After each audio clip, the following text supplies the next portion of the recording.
The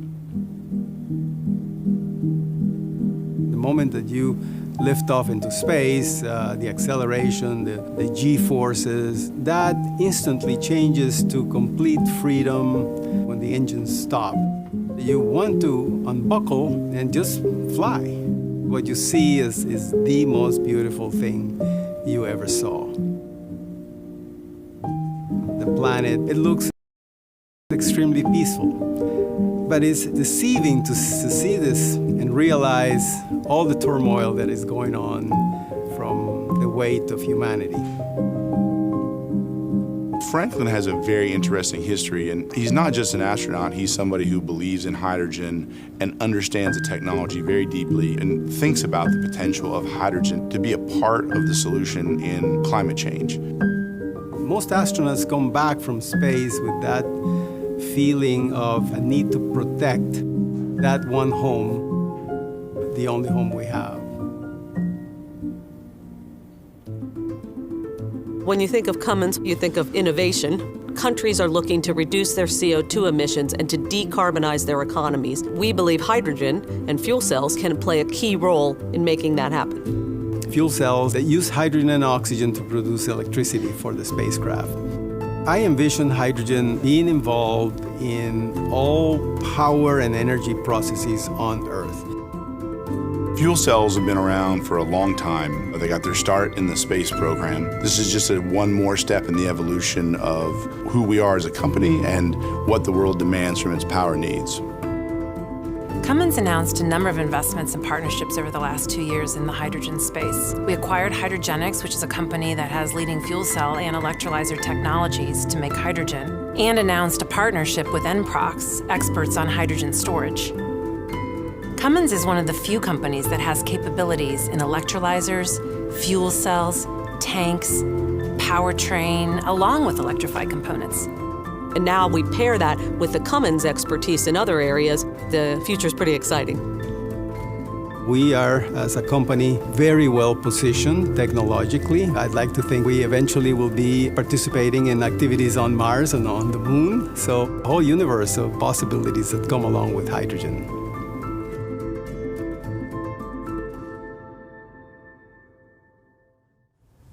Hello, I'm Tom Linebarger, Chairman and CEO of Cummins.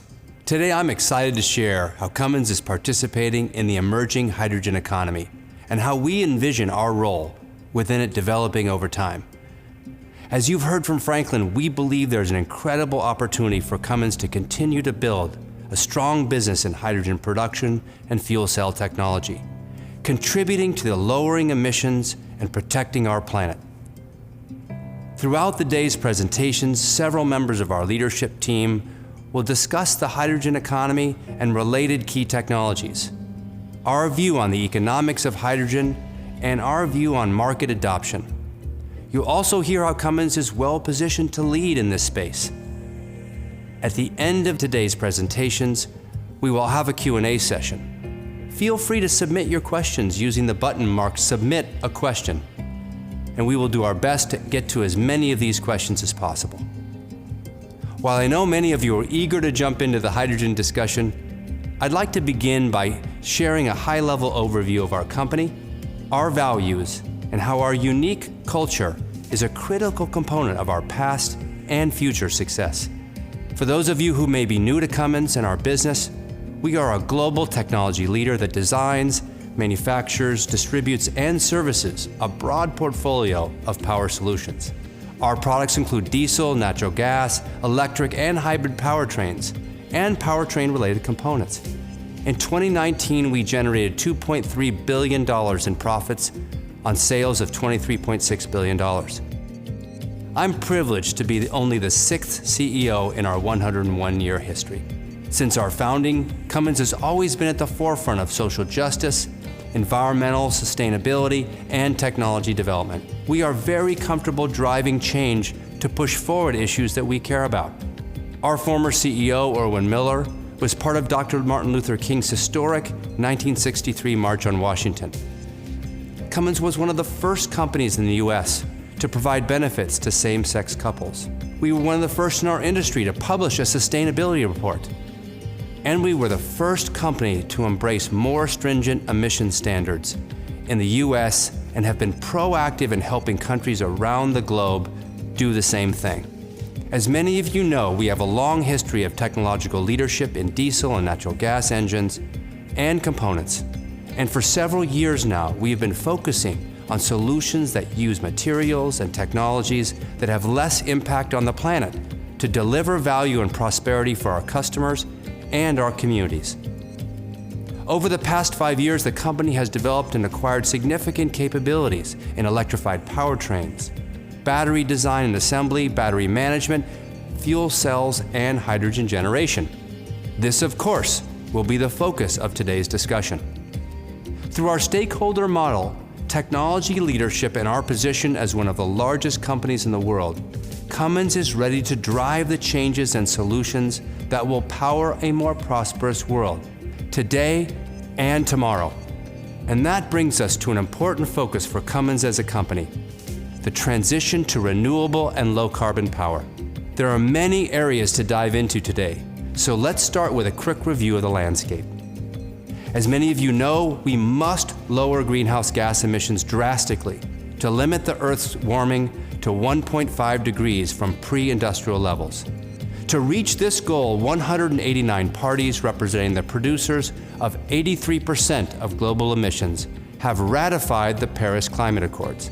In addition, 66 countries have now stated their intentions to be carbon neutral by 2050, with several codifying this into law, including the European Union.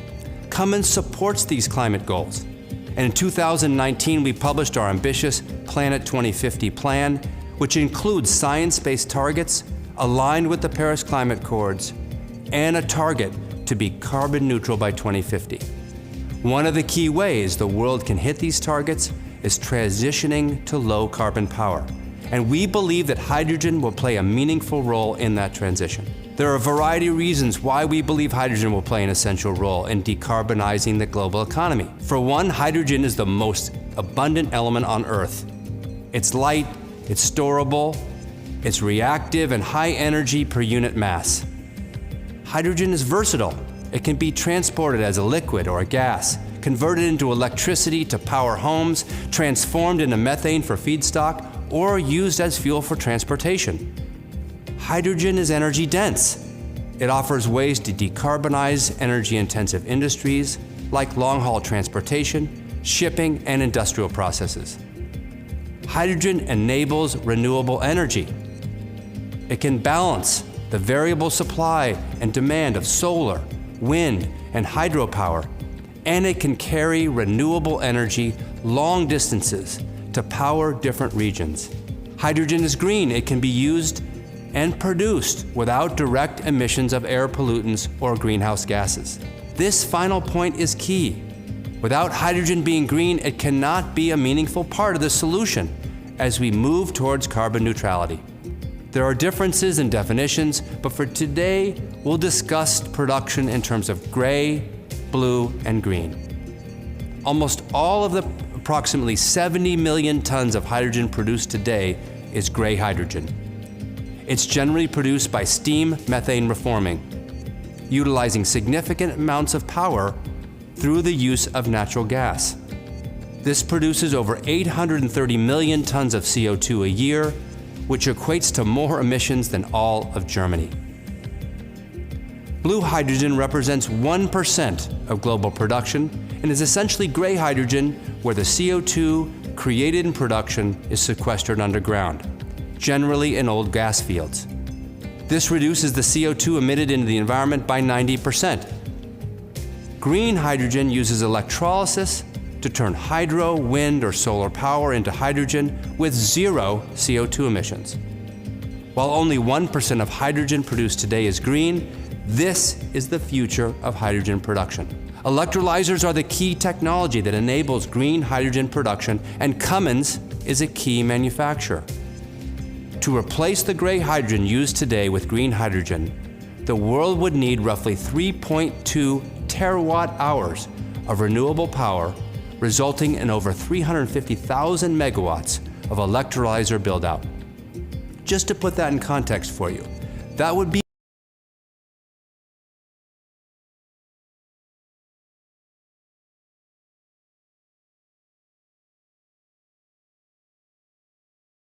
worth $350 billion at today's electrolyzer prices. This is before we